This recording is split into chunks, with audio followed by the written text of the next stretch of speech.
Across the Kingdom of Saudi Arabia, a new era is taking shape, driven by vision, scale, and transformation under Vision 2030. But beyond the cities, nature still defines the balance of this land.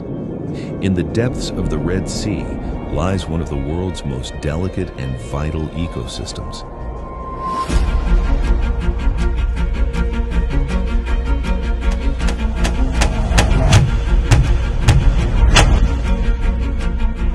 Largest land-based coral nursery in one of the most logistically challenging environments within just a few months.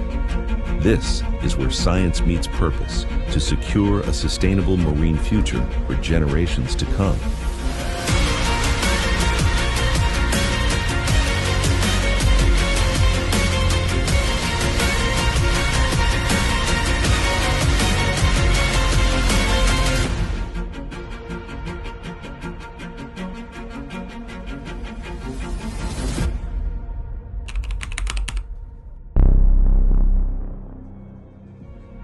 From early design stage, we understood the challenge of securing the remote site. Seeing our project and system come alive at such a speed incredibly rewarding.